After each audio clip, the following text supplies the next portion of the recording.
is video number 2 about DNA structure and replication.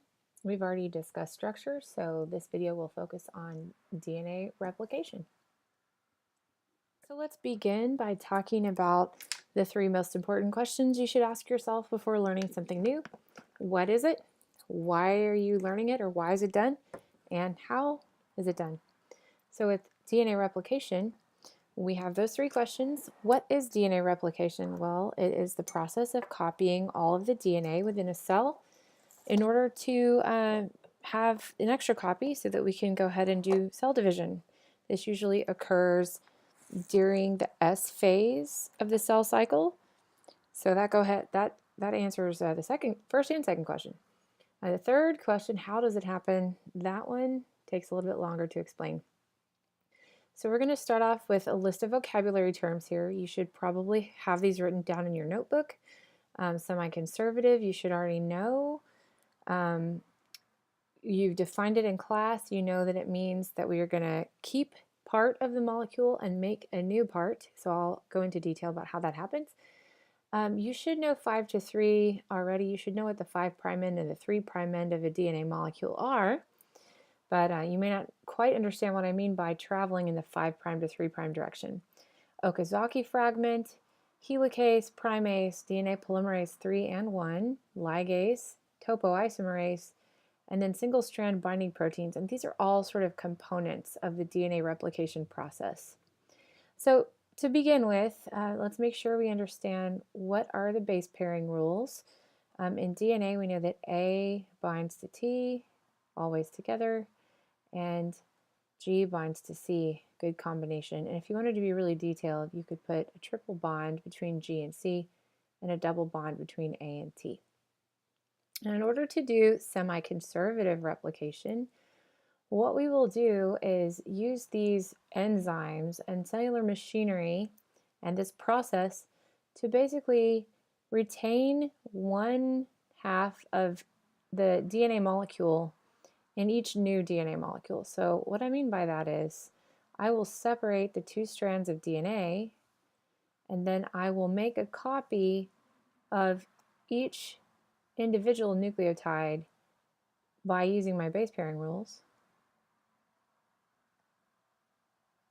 And then the new molecule will have 1 parental strand and 1 new daughter strand. So this is 1 new daughter strand. That's a G. And now I have 2 daughter strands. And each daughter strand contains 1 parental strand and 1 brand new strand. And that's what we mean by semi-conservative. And what do I mean by 5' to 3'? Well, when I make a copy of my DNA molecule, if this is my 5' end, this is my 3' end, then on my other end, the original parental strand, they run in opposite directions. There's a word for that. It's anti-parallel. So my new molecule would have been produced actually this direction, in the 5' to 3' direction. And then this new molecule would have been produced in that direction. And that's what I mean by 5' to 3'. Now, this is really an important concept. If you remember the structure of DNA, you remember it's double-stranded, of course, but I'm just going to draw one of our strands, and I'm not going to draw the whole thing. I'm just drawing a few nucleotides here.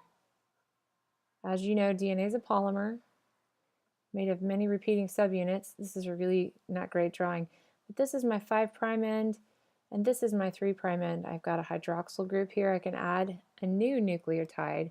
I cannot add a new nucleotide at the top here on the 5' end. I can only add it at the 3' end and form a new phosphodiester linkage here. I can only add new molecules to the 3' end, so the overall direction of replication is from 5' to 3'. That's what that means.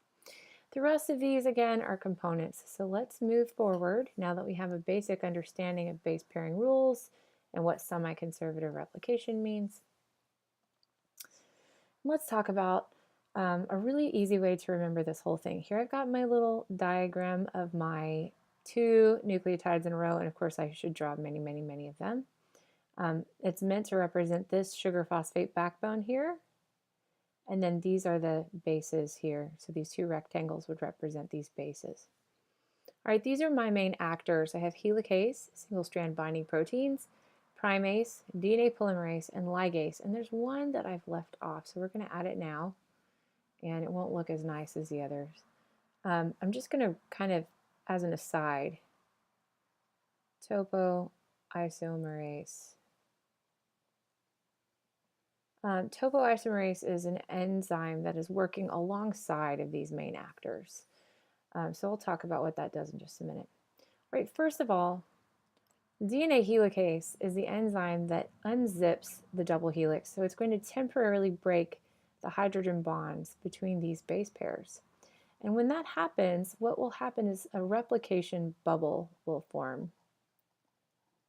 And this replication bubble forms wherever replication has begun. And replication begins at origins of replication. Now, how does the machinery know where to start? It recognizes specific sequences that say, hey, start here. So that's why we get a replication bubble, and it just looks like a little spot where the DNA has widened in between. So helicase's job is to unzip the double helix. The single-strand binding proteins will then bind to the areas of the DNA molecule that are separated.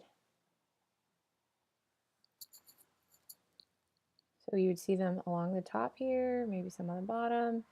They bind where the double helix is separated so that the base pairs don't re-bind with each other, re-anneal to each other. Single-strand binding proteins. The next step is that primase, which is a really nice enzyme, will start to build a primer.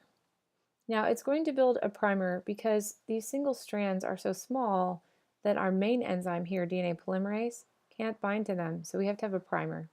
So we're going to do that in a 5' to 3' direction. So I'm going to start here. I'm going to do this with my base pairing rules. Here's my little primer. And it's made of RNA. Makes an RNA primer. It's going to be temporarily there. It will get removed later. A little arrow, I don't need that.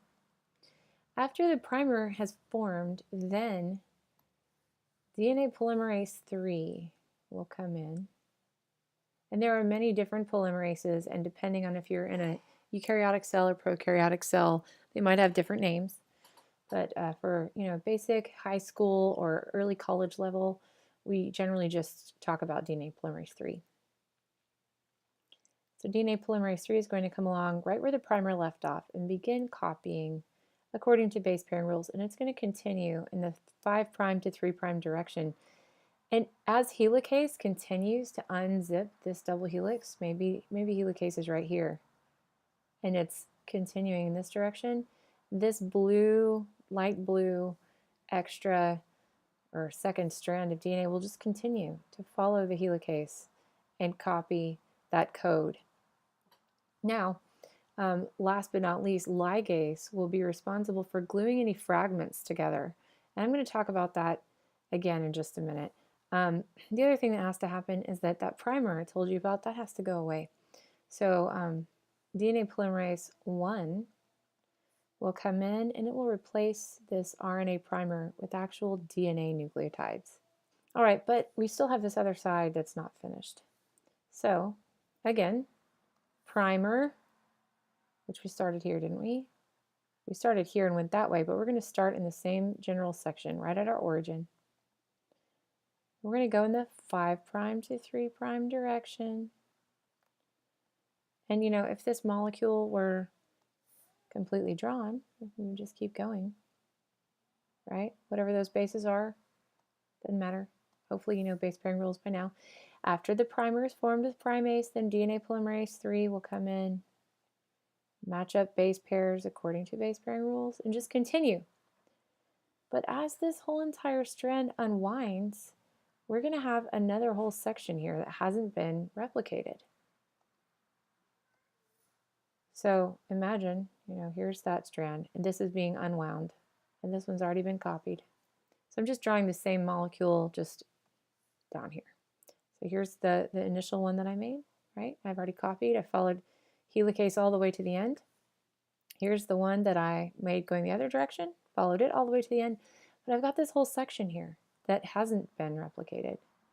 Now we can only go in 5' to 3' direction, so I can't go this way. That'd be like driving backwards down the highway. Can't do that.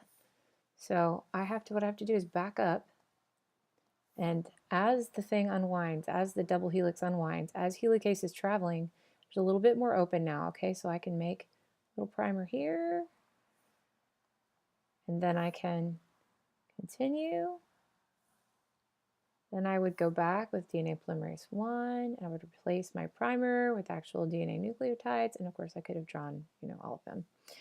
And then this would continually happen, another one, another little primer, if this were longer, right? And then DNA polymerase 3 would fill in this gap, and then DNA polymerase 1 would come back, fill in here.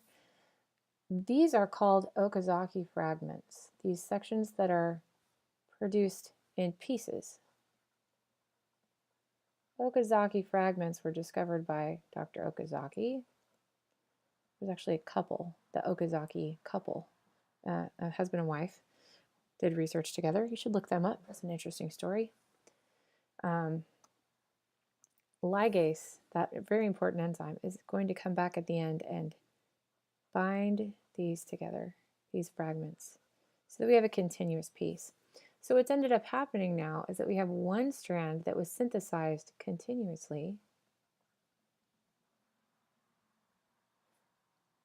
Continuously synthesized, and that is my leading strand.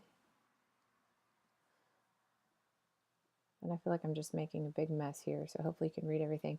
That's my leading strand, and then the strand that's produced in Okazaki fragments is my lagging strand. Now, in reality, all of this is happening in a very big jumbled mess. So there's some great videos on YouTube you can watch to help explain how that works. I have not mentioned topoisomerase yet, but I'm going to now. So as helicase travels in this direction here, and as it begins to unzip and unwind the double helix, all of this here is going to start curling up on itself. And it's going to coil and coil and coil and eventually supercoil so tightly it can actually damage the DNA itself. So topoisomerase, oh, I did not mean to erase that. Topoisomerase is going to come in here, and it's going to prevent the supercoiling of the DNA strands by actually breaking it off and then letting it uncoil and then reattaching it. So topoisomerase does a very important job. Just basically makes sure that the DNA does not get damaged in the process of replication. This is just a basic overview of DNA replication. Of course, there's a few little bits and pieces that would be important to learn if you were taking a college class or an advanced AP biology class. But for now, this is a great just overview of all of the pieces. I would recommend just memorizing these steps here. Whoopsie. These steps. I would recommend memorizing the order in which these actors appear, so that you can retell the story of DNA replication to anybody. Tell it to your parents or friends. They're going to think you're a big nerd, but hey, you'll get an A on your test, and that's really what matters, right? So good luck. Thanks for watching, and see you later.